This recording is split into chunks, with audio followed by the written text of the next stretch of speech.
Good evening, and welcome to the January 13, 2020 meeting of the Muskogee Municipal Authority. Roll call, please. Mayor Janie Boydston. Here. Deputy Mayor Wayne Johnson. Evelyn Hibbs. Here. Stephanie Morgan. Here. Marlon Coleman. Here. Ivory Van. Here. Derek Reed. Here. Alex Reynolds. Jamie Stout. Here. We have a quorum. Item 1, please. Consider approval of MMA minutes of December 9th, 2019. Move for approval. Do we Second. have- Okay. Any discussion? Roll call. Evelyn Hibbs.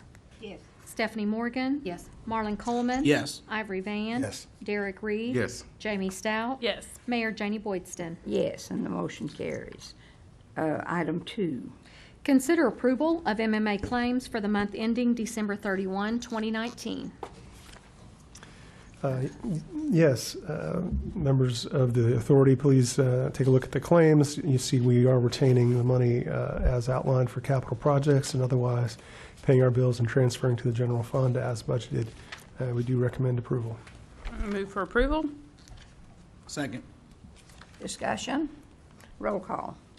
Evelyn Hibbs. Yes. Stephanie Morgan. Yes. Marlon Coleman. Yes. Ivory Van. Yes. Derek Reed. Yes. Jamie Stout. Yes. Mayor Janie Boydston. Yes, and the motion carries.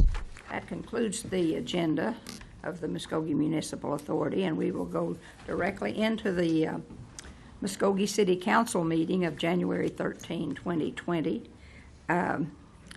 with the invocation by Councilor Marlon Coleman,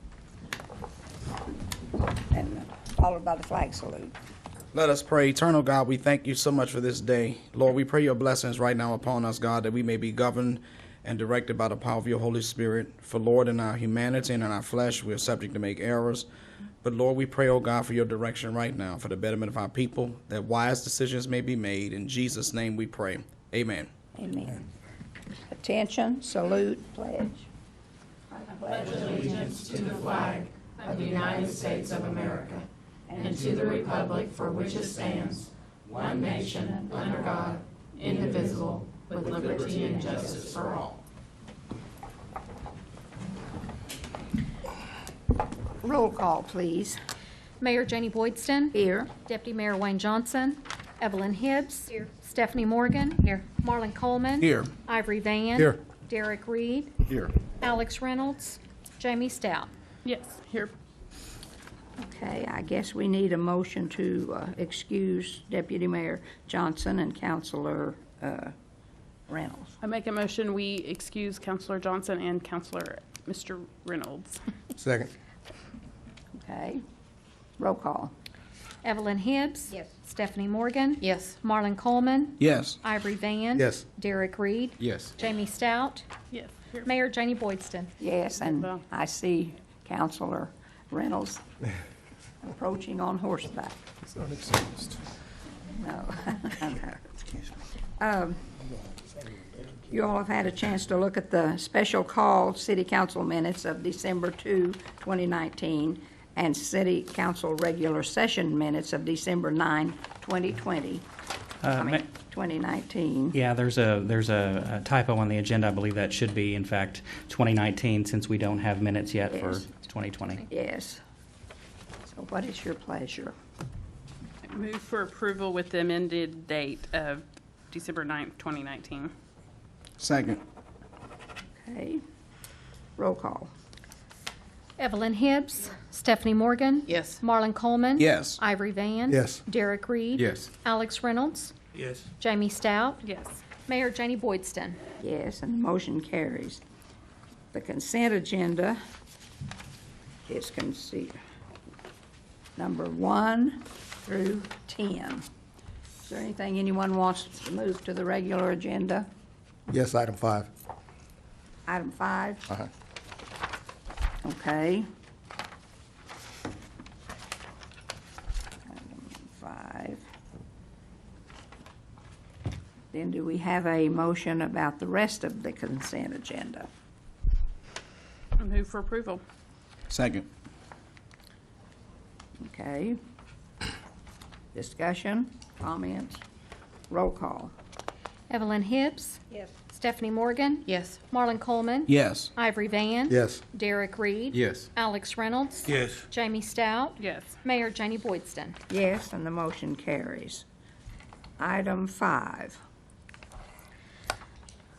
Approval of Oklahoma State contract pricing from J&R Equipment LLC of Oklahoma City for the purchase of 4 2020 Peterbilt refuse trucks with Labrie automated bodies in the amount of $285,246 each for a total of $1,140,984 for use in the solid waste division or take other necessary action. Mr. Riley? Yes, Mayor and Council. No.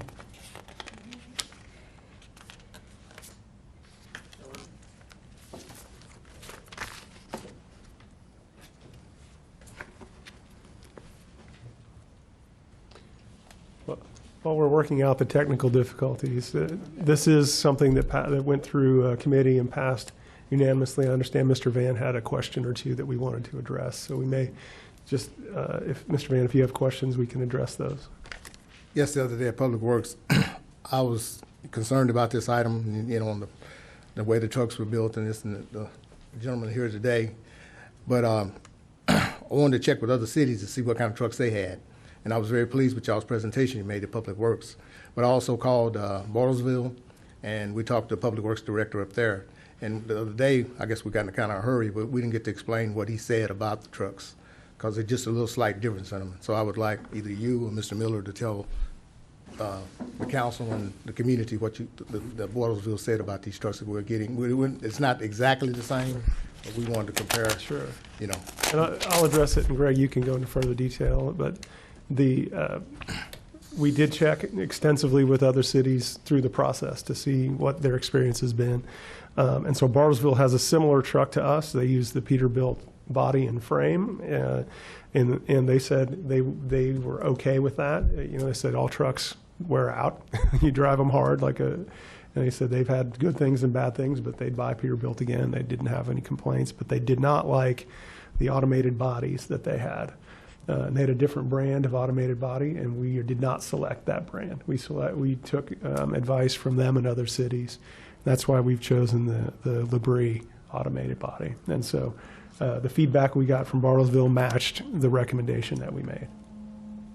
Is that correct, Greg? Yes, I mean, nothing that, in talking to him, was any different than we've got from other people we've talked to. Mm-hmm. The difference is we have a Peterbilt truck.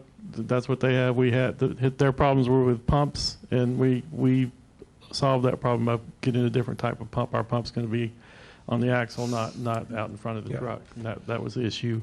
We did demo the body they used, the new way, just not as robust. It just wasn't one that we would pick, not even close to the Labrie that we picked. I mean, just looking at it and operating it, there's just a huge difference in the quality of the body, and that's why we went with a better body.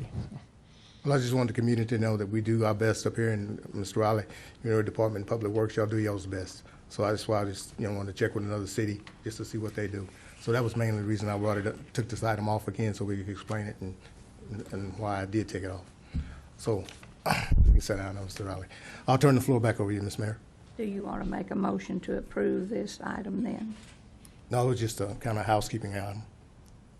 I mean, I'll make a motion to approve it. Okay. Second. Any further discussion? Roll call.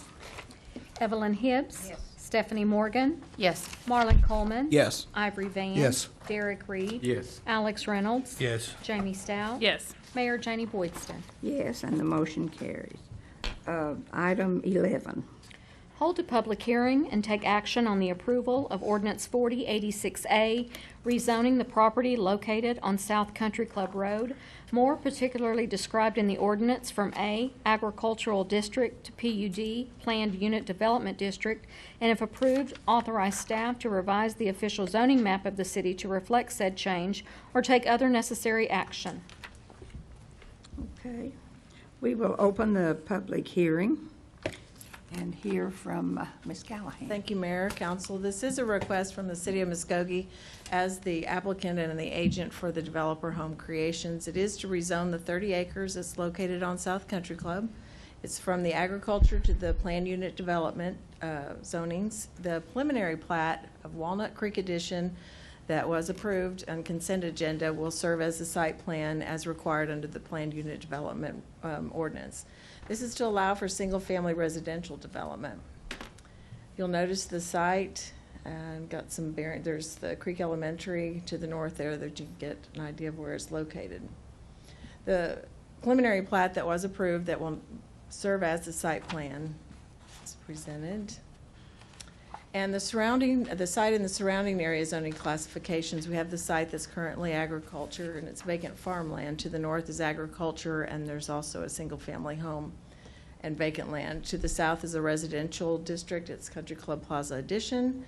To the east is zone light industrial and it is East Point Industrial Park. And then to the west, there's 2 zoning classifications along with residential. There's multifamily and planned unit development, which is Diamond Creek Edition. And there's the Country Gardens Assisted Living Center. The site is outlined in the red. And you'll see that we have Creek Elementary to the north and then the A&B Distributing, which is located in the East Point Industrial Park. And the future land use map shows that that area that's shaded there is to remain in future use as industrial. And the shaded area that's in the yellow, the future land use map recommends that that area is maintained as residential. The rezoning request to the plan unit development does comply with the comprehensive plan and the future land use map, and staff, planning commission, and public works recommend approval. Be happy to answer any questions. No one has signed up to speak to this, so we will close the public hearing and the council can discuss. Ms. Callahan or Mr. Garvin, since that's who I had originally asked the question to, I just want us to be clear that we make statements for the record that there is potential for us to purchase additional easement in that area in the event that we will need to widen Country Club to keep the congestion from being as bad as it is once the development goes into full swing. Yes, the preliminary plat already indicates an additional 40 feet of right-of-way that was dedicated to the city, and yes, the phase 2 has that 40 feet, but there could possibly be in that portion an additional right-of-way. Thank you.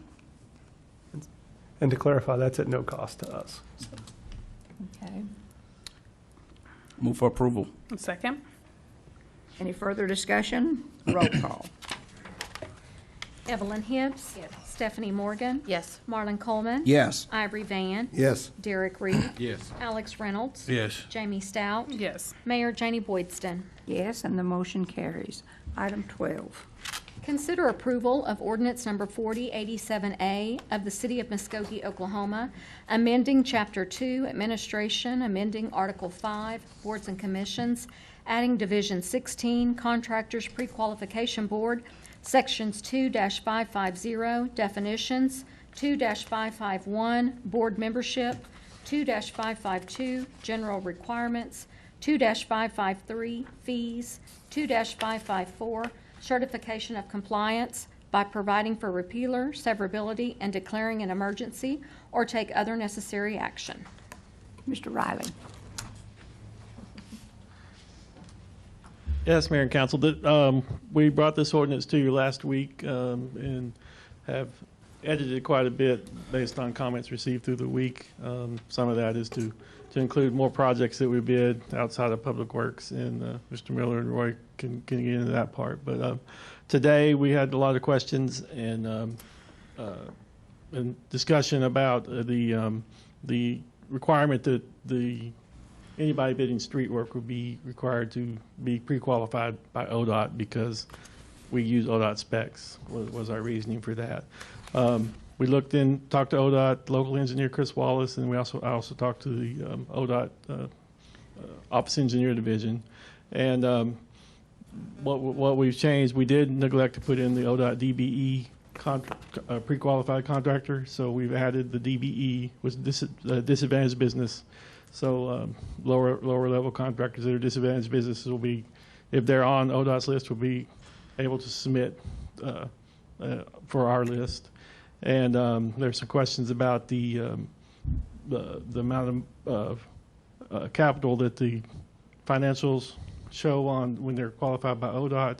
ODOT tells me that the working capital that they have, they're able to, once they look at the financials, they're able to bid double the working capital that the company has.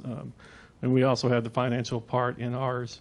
We don't go into what they can bid based on that, but our only issue was that we felt like they should be pre-qualified by ODOT. So we're not looking at the capital side of it, but we're just be sure that they're on that list since we are using ODOT specs. And Mr. Miller may have more on the other changes. Yeah, so we do have some proposed draft changes that are that may fit, but that'll be up to you guys if that's the direction that we want to head. The idea behind this, of course, is that we want to make sure we have quality street contractors, and this is a process that allows us to appoint a committee that says the pre-qualifies people that we know ahead of time that they will do a good job based off their track record and their proof that they can provide us at that time. So that's the direction that we got from you guys to come up with, and so that's what you have in your packet. If we would like to look at the changes that Greg's talked about, we can do that as well. So that's really for the council to decide and discuss. I would like to move for approval of the amended ordinance that we got, that's adding in the ODOT DBE certification in the section 250-G. So, Councilor Stout, I had not unfortunately had time to distribute that to everyone, and Okay. but if she has a second, I can pass that out for consideration. I'd like to see it first. Yes. So. It's what Greg was talking about, adding in that second ODOT certification.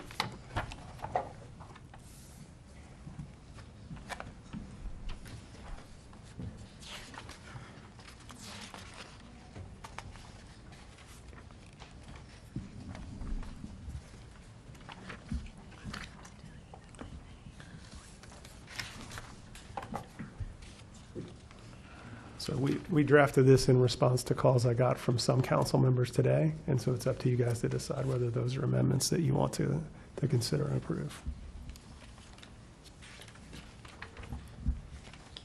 Yeah, sure. May I be recognized, Mayor? You're talking about right here on number F. This ordinance applies to general contractors, not subcontractors. Yes. I felt that was a clarification. The intention was always to have it apply to the general contractor. Well, a lot of times the general contractor hires these subcontractors that don't do good work. So have we thought about that? Okay. Well, this board is not set up to certify subcontractors. It's set up to certify contractors. Now that we require on our projects for them to submit their subcontractors to us, that we can review that. And we have in the past made calls on the type of work, other work that they've done. So we do have, when we do get a contract, we do have some ability to look at the subcontractors that they're going to use. I think that's a good idea, Mr. Riley, that you do look at subcontractors. I've sat up here a while, I was standing right there at the mic. I've watched subcontractors, how they come in and do work for the city, have do it. Before I came to this meeting tonight, I went on Estelle Street. We're doing a street over there. The people over there, well, one of the people that came out to motel, they said, until you're done this street, we didn't have any flooding problems. I went over there and took a picture before, I sent it to Mr. Miller. I know you probably remember that, Mr. Miller. But when they asphalted, they put over the grate, they didn't care. They put it over the grate. That blocked off the water flow. Today when I went over there, we had leaves, full of leaves, one of the grates. And one of the other grates, I still couldn't find that I remember being there. It's not. I know we had the contractor clear one out. Now, leaves, that's another issue, but we'll get to that. if we get that turned in. But what I'm saying, And then, if there's another one, yeah, we need to know where that is. what I'm saying is, that's what I'm saying, we need to find what that other grade is, because another thing is, I should have probably took some pictures, but I didn't, but I'm pretty sure y'all gonna go by and look at it. Look right there where the motel is on the side of it. You'll see whether, Mr. Van, I'm sorry to interrupt. If we've got certain problems on a street project, let's you and I talk about those. And if we want to talk about how we qualify our bidders, that's what I prefer we talk about now. I was just trying to make a point, Mr. Miller, because like I say, I see why we need qualifications, because, Yes. you know, people do not do what they're supposed to do, and they don't clean up. I'm just trying to do what's best for the city, you know, because we paying these people. And these same people is working on 24th Street. That did us in Ward 3.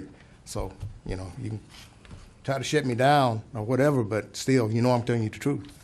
You know, I'm not trying to shut you down. I'm trying to make sure we talk about the agenda item, Mr. Van. I understand. My apologies if you felt I was trying to shut you down. And to add to Mr. Van's point about the subcontractors, we do have the latitude to disqualify them if we find that they've done not up to standard work on other contracts. Yeah, we have the latitude to discuss it with the contractor, and I'm not sure where we can't disqualify necessarily, but we can. Not under what's being proposed today. But the contractor is responsible for the subcontractor's work. So if the subcontractor does bad work, we can disqualify the contractor in the future. So will you That's be accurate. requiring ODOT DBE certified? They could be either or. Be Either- certified or ODOT DBE certified. There's two different lists that ODOT carries. And we just want to make sure both, I would like to see, just make sure both lists are included, so that way we have a wide range of ODOT certificates that we can pre-qualify.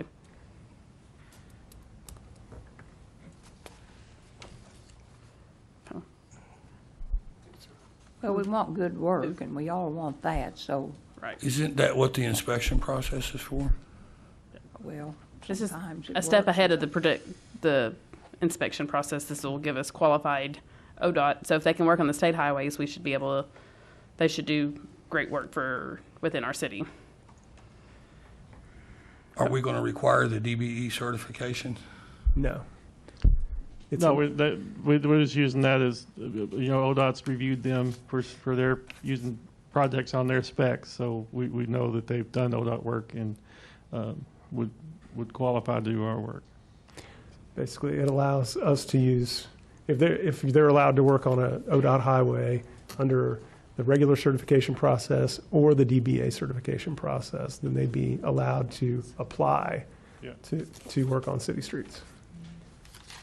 Either one, they don't have to be both. Okay. Very concerned about that raising the cost. If we require too much from the contractors, it could raise the price across the board back to us as a city. So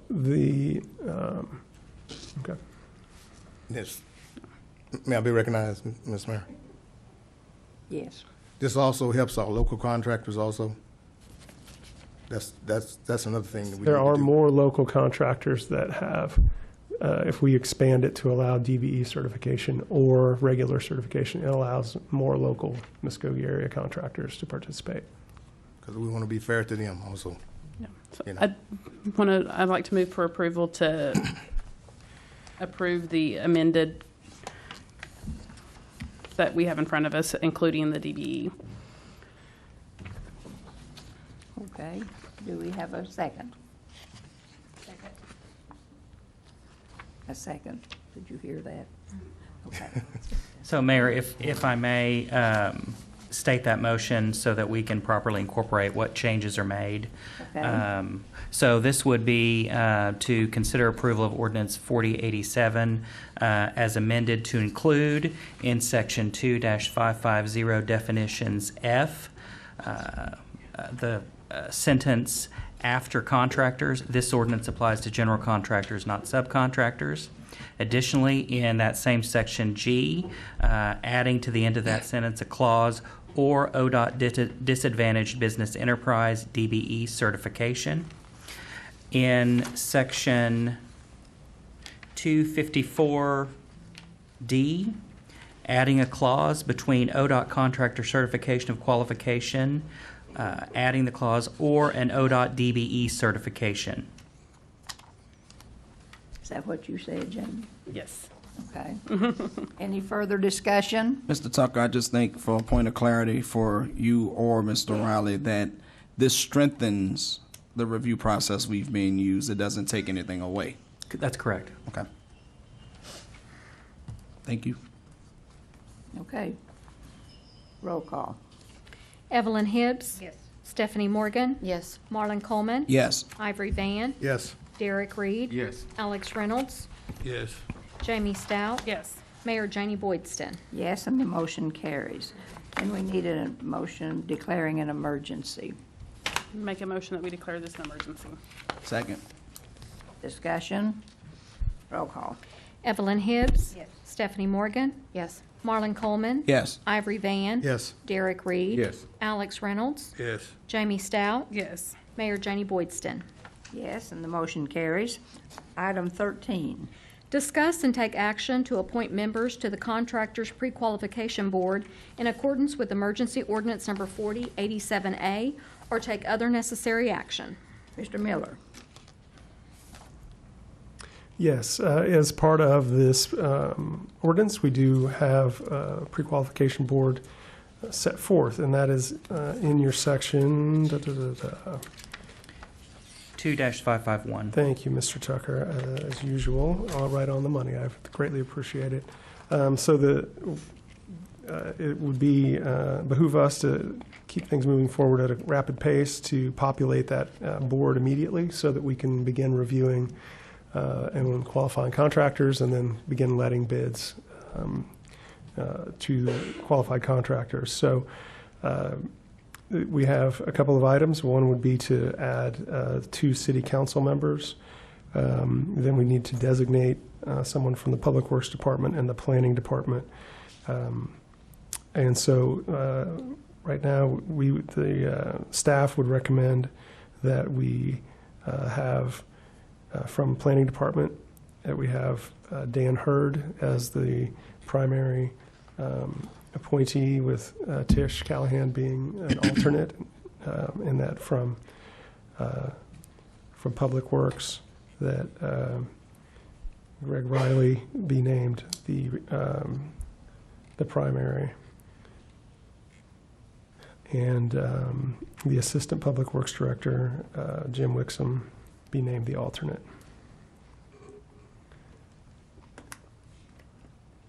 And we would also, at this point, be open to, I've had a couple of council members express willingness to serve on this board, but it's up to you who does. I know that Councilor Van, Councilor Morgan have expressed interest, maybe others. So I'll leave that to the body to decide and accept nominations for those 2 spots. Is anybody else interested? They sound great to me. Motion to add Councilors Morgan and Van. Second. Okay. Any discussion? Roll call. Evelyn Hibbs. Yes. Stephanie Morgan. Yes. Marlon Coleman. Yes. Ivory Van. Yes. Derek Reed. Yes. Alex Reynolds. Yes. Jamie Stout. Yes. Mayor Janie Boydston. Yes, and the motion carries. And Mayor, we would also need a motion to make the appointments that Mr. Miller had recommended, which would be to appoint Dan Hurd from Planning with Tish Callahan as the alternate, Greg Riley from Public Works with the Assistant Public Works Director, Jim Wixom, as alternate. Move for approval. Second. Okay. Roll call. Evelyn Hibbs. Stephanie Morgan. Yes. Marlon Coleman. Yes. Ivory Van. Yes. Derek Reed. Yes. Alex Reynolds. Yes. Jamie Stout. Yes. Mayor Janie Boydston. Yes, and the motion carries. Item 14. Consider approval to direct staff to draft an ordinance requiring pre-qualification for contractors working on the city's housing rehabilitation program, or take other necessary action. Mr. Van. Boy, that sounds real good, Miss Mayor.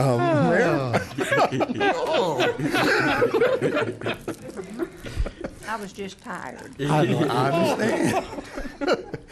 Well, this is my item, and the pre-qualification for this housing rehabilitation program, I think is a very, very great idea, because, like I say, I've been with this housing program a long, long time, maybe from day one, and I've watched the contractors come, and I've watched the contractors go. And I think if we get a pre-qualification, and that way, we get some good contractors, you know, on these housing programs. Because as you can see, that time I made that presentation on TV, that wasn't good, the quality work. And I believe in quality work. If the city foundation was good enough to give us the money to get the rest of these areas done, I think we ought to be good enough to represent, to get a contractor that know what they're doing, and plus the subcontractors know what they're doing, to go in there and get the job done, and get the job done right. And so that's the reason I brought this up. And I would like to see the subcontractors also be included in this certification, because a lot of times on these jobs, I know I dealt a lot with Robinson Park, and I've seen the subcontractors come in there to do the worst job they could do, but they thought nobody was looking at them. But I was, for sure. But subcontractors need to be involved in this pre-qualification too, because I don't want to see nobody else go out there and give our citizens of Muskogee that me and Reverend Coleman went down to the foundation and begged the foundation for the money to do these jobs. They don't understand that. I mean, we really begged them. And Councilman Coleman done the talking, because he's a better talker than I am. He's a preacher. But, you know, still, I do it the hard way. I just come right at you. But I just, you know, I want this to be done, and I want this to be done right. And I want these houses done right on these next two phases. And I want a contractors, subcontractors, whoever. We got to get a window person to do it right. We got to get a roofing person to do it right. If we got to get a concrete person to do it right, and got to get a siding person to do it right, we got to get 4 individuals to come in there and get this house looking good. That's what I want. And I'm pretty sure every person up here want it. So I'll turn the floor back over to you, Ms. Mayor. Okay, you're wanting to you're wanting to add the subcontractors in Well, this? I want to add the subcontractors, because a lot of the time these contractors, they get these jobs, and some contractors, they are general contractor, but that's all they have is subcontractors. They ain't doing no work, they're making the money, but that's, you know. And I learned some things today on these houses that I'm not going to reveal up here today, that I was really shocked at all these years that these people's been doing and getting away with and different things. But I want to add the subcontractors, that's correct. Okay.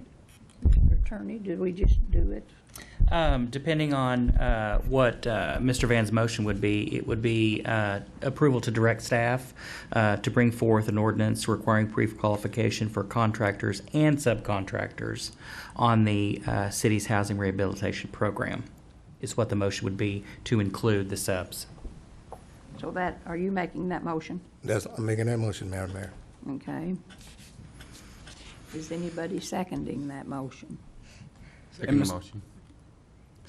Mr. Reed? Yes. Okay. Any further discussion? I was going to say, Madam Chair, to the City Attorney, that gives us time to review the same as we did with this ordinance that we approved tonight. Okay. That's correct. And the other thing Councilor Van and I spoke about, and I'm sure he's talked with others, is possibly establishing a different fee structure for the application because of the size of contractors we're dealing with on these much smaller type projects. So it'll be a fee that's relative to the work that they're doing. So that will change, but we will look at utilizing the same type of criteria that we've done in the ordinance that was just passed. Thank you. Any further discussion? Roll call. Evelyn Hibbs. Yes. Stephanie Morgan. Yes. Marlon Coleman. Yes. Ivory Van. Yes. Derek Reed. Yes. Alex Reynolds. Yes. Jamie Stout. Yes. Mayor Janie Boydston. Yes, and the motion carries. Item 15. Approval to award lowest bid to Ground Zero Roofing for Station Number 3 roof repair in the amount of $41,500, subject to bidder securing performance and maintenance bond, or take other necessary action.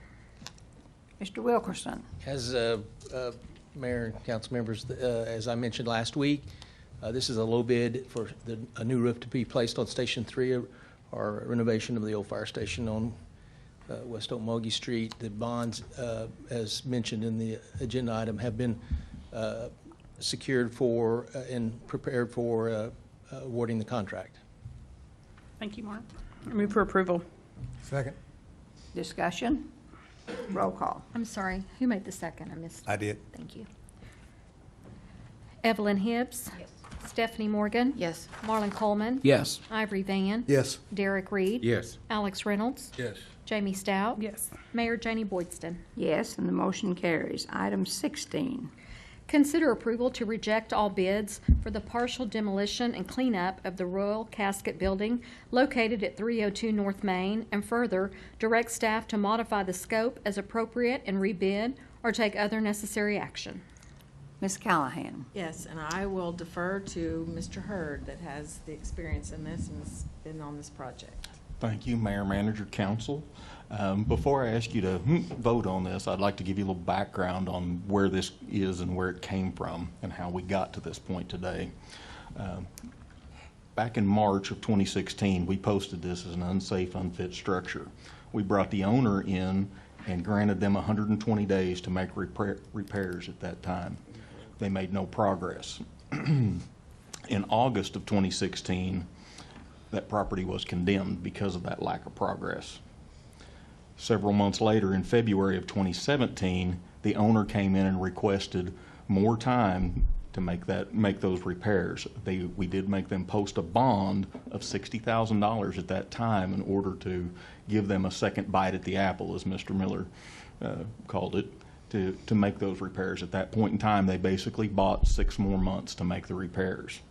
The owner did make some progress in removing an unstable north wall and remove some of the debris, but they failed to complete the project. In January of 2018, the owner filed bankruptcy. This particular property was a part of that bankruptcy, as it was one of the assets that was in that bankruptcy filing. That put the city in limbo. Because of that being an asset, we couldn't go after those bonds. We couldn't go after the owner to pay for that demolition. So for the next 16 months, that sat dormant, waiting on the opportunity. Our legal staff, Mr. Tucker and Mr. Beasy, was able to get the, sorry, I lost my place there. They were able to get the bankruptcy court to allow us to pursue those bonds. At that point in time, we started negotiating with the bonding companies that are basically insurance companies. 7 months later, in November of this year, we finally received the final bonds. Now, those bonds that we received were for a total of $47,100 out of that $60,000. They gave us a prorated share at that time because of quotes that we'd already received on this project from other demolition contractors. Okay, so at that point in time, we went out for bid, 4 bidders to complete this demolition and cleanup on this project. And that was on December 19th of 2019. We had a mandatory pre-bid on December 27th, and we had 8 contractors show up. So we felt very good that we would get multiple bidders and have a good competitive process at this point in time. January 7th, we had our bid opening, and unfortunately, we only received 1 bid, and it was incomplete. So today, and it far exceeded our $47,000 that we had in our budget at that point in time. And staff does recommend that we reject this sole bid. We will redefine the project. We had actually put it out with several ad alternates that we will remove this time to narrow the scope to hopefully get us within this budgeted amount. But we do recommend that you reject this bid today. I'd be happy to answer any questions if you do have any. Move for approval to reject the bid. Okay, is there a second? Second. Okay. Any further discussion? Yeah, Mr. Mayor, may I be recognized? Yes. Yeah, Mr. Hurd. This is a familiar process, isn't it? Yes, it is. I mean, that's what I'm saying. I've brought this up 100 times up here. That's how they do us. You know, they play us. Because me and Mr. Miller had a building on 24th Street. They played us for a long time, and we was hot about it.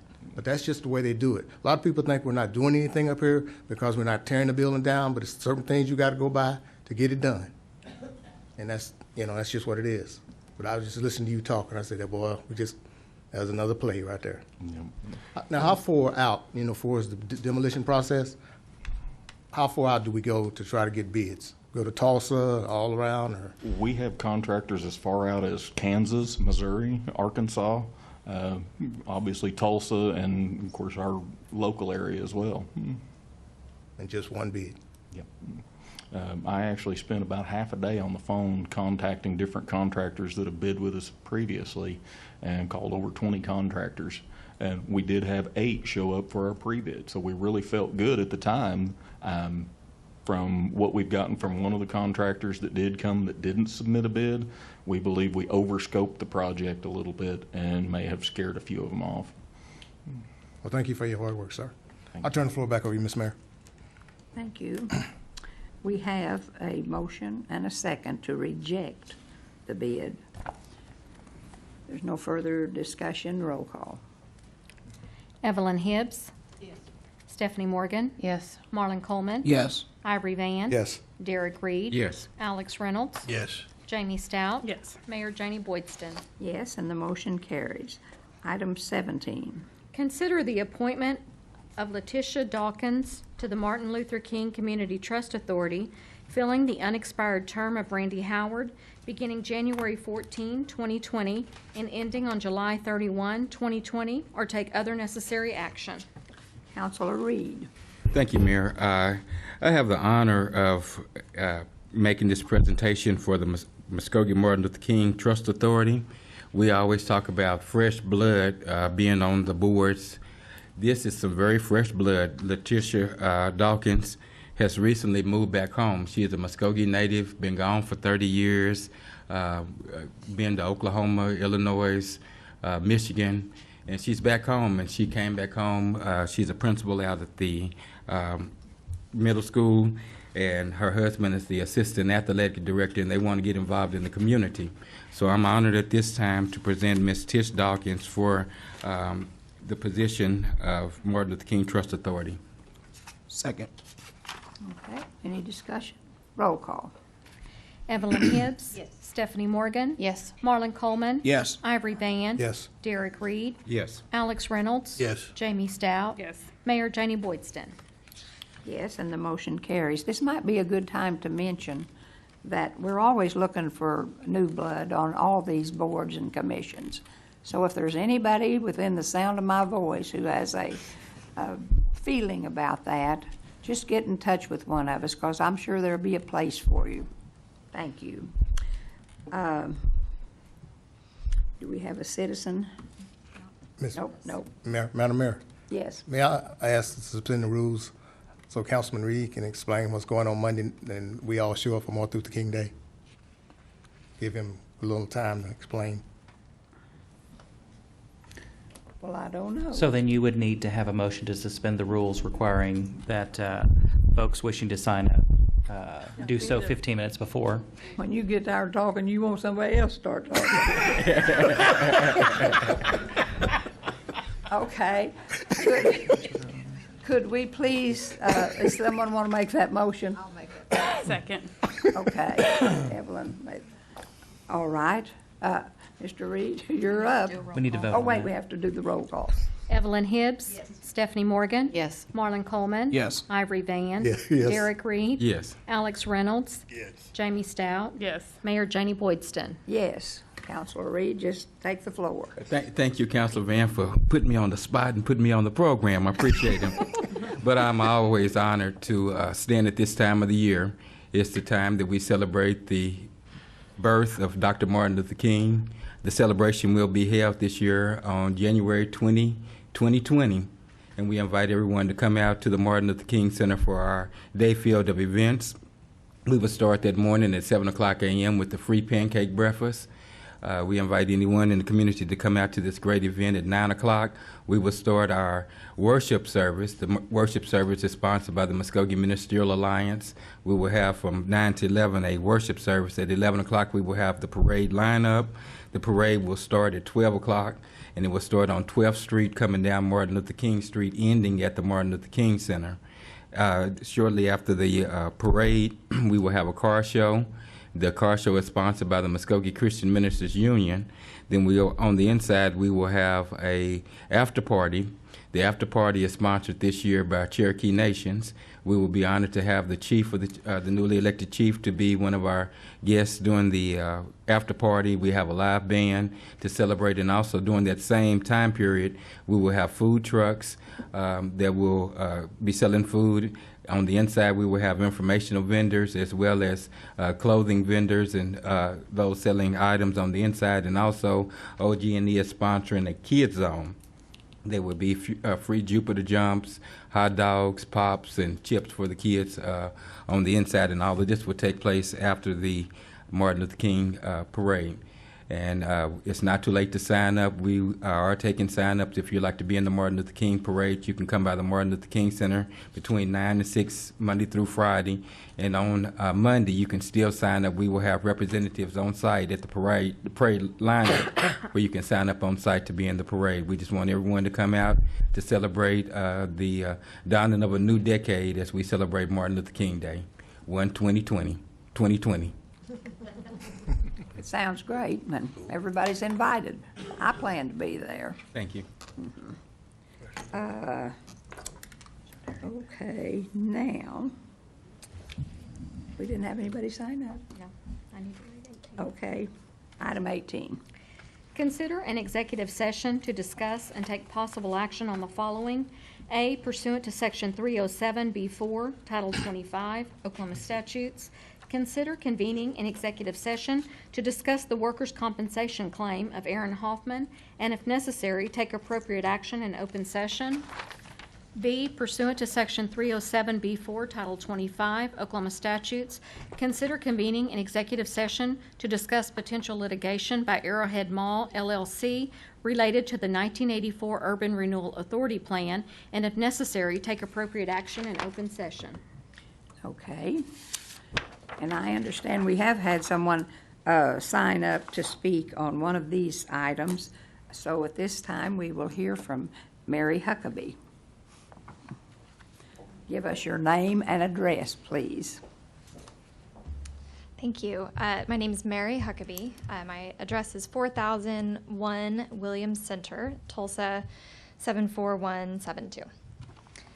Thank you all for your time this evening. I will be mercifully brief, I promise. I am the attorney representing Arrowhead Mall, and I thought it might be helpful to just sort of quickly reiterate our position to you all this evening. I think you're already aware, you've read our letter. I know Mr. Tucker has visited with you as well. So my client has been marketing, as you know, this property, trying to find a good tenant for this space that's vacant over at the mall. And, you know, the VA is a perfect match. I think the VA really isn't necessarily the issue on the table for this evening, but they are the perfect match. They can fill that space. We can offer them room to grow, a beautiful new space here in Muskogee where they currently are located. But the part that I really wanted to talk to you about this evening is about the plan itself. Part of the reason, a huge part of the reason this property is difficult for us to market is because it's really ambiguous how this urban renewal plan passed way back in 1984, which by the way was before I was born, is going to apply to this property. And part of it is because it is such an old plan, and part of it is because of how it's written. The plan itself says that it will stay in effect until the year 2020 and so long thereafter as the plan is necessary as determined by the City Council. So, you know, usually as lawyers we try to, we're kind of picky about words, and we try to give meaning to words. And we assume that words aren't in a contract unless they mean something. And in this case, there really would be no reason for the words until the year 2020 to be in the contract unless it meant the contract expires in 2020 unless you all as the City Council take action to renew that plan and by a finding that it is continuing to be necessary. And there was no action to that effect, and so the plan is simply dead. You know, unfortunately, there's some confusion, I think, in the public and certainly some concern on the part of tenants who are interested in this property about whether this plan is going to apply. That comes from the ambiguity about that language. It also comes from how sort of inconsistently it's been applied over the years. There's a Army recruitment office that was put in the facility as far back as 1988 and was allowed. That would be an office use, which is what has been proposed for this property here. The U.S. Post Office moved into that property in 2017 with no approval by the Urban Renewal Authority. And as you know, the U.S. Attorney's Office, also in this district, is using this property for office purposes. The plan hasn't been applied consistently, which really shouldn't matter because it's in fact expired.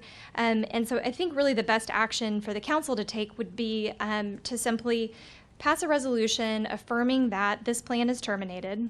It really frees us up to be able to market this property and find the right tenant and get them in this space and the other spaces in the mall. And then if you want to continue to work on investing in this area and consider a new plan, that's great. But it's time for an update, and certainly the plan does not continue to apply here to our client. Its purposes have been achieved, and by its own text, it has expired simply. So I'm happy to answer any questions if that's helpful, but I think Mr. Tucker has as much information as I do, frankly. So, Well, thank you very much. thank you all. Does anyone have any questions or comments? We can't do that in this. This is an agenda item. Oh, it's okay. So, speak now. I'll be around, so hypothetically, you could suspend executive session, come back out, ask me a question, and then go back in. Okay. So, thank you very much. Thank you all. Then we need a motion to go into executive session. Make a motion, we go into executive session. Second. Roll call. Evelyn Hibbs. Stephanie Morgan. Yes. Marlon Coleman. Yes. Ivory Van. Yes. Derek Reed. Yes. Alex Reynolds. Yes. Jamie Stout. Yes. Mayor Janie Boydston. Yes, and the motion carries. Would you please excuse us while we go into executive session? Welcome back. Could we please have the roll call? Mayor Janie Boydston. Here. Deputy Mayor Wayne Johnson. Evelyn Hibbs. Here. Stephanie Morgan. Here. Marlon Coleman. Here. Ivory Van. Here. Derek Reed. Alex Reynolds. Here. Jamie Stout. Here. Thank you. Mr. Tucker. Thank you, Mayor. Item 18A, pursuant to Section 307B4, Title 25 Oklahoma statutes, the City Council did convene an executive session to discuss the workers' compensation claim of Aaron Hoffman. After being fully briefed on the status of that claim and the settlement discussions that have occurred, I believe an appropriate motion would be to authorize the city attorney to settle the claim of Mr. Hoffman in the amount discussed in executive session. Move for approval. Second? Discussion? Roll call. Evelyn Hibbs. Yes. Stephanie Morgan. Yes. Marlon Coleman. Yes. Ivory Van. Yes. Derek Reed. Yes. Alex Reynolds. Yes. Jamie Stout. Yes. Mayor Janie Boydston. Yes, and the motion carries. Thank you, Mayor. Item 18B, pursuant to Section 307B4, Title 25, Oklahoma statutes, the City Council did convene an executive session to discuss the language of the 1984 plan, along with the anticipated litigation. After being briefed on the subject and considering the statements made by Arrowhead Mall's counsel, and further discussing all in detail in executive session, I'm authorized at this time to state that no action will be taken. Mayor? Thank you very much, and that concludes our agenda. Good evening.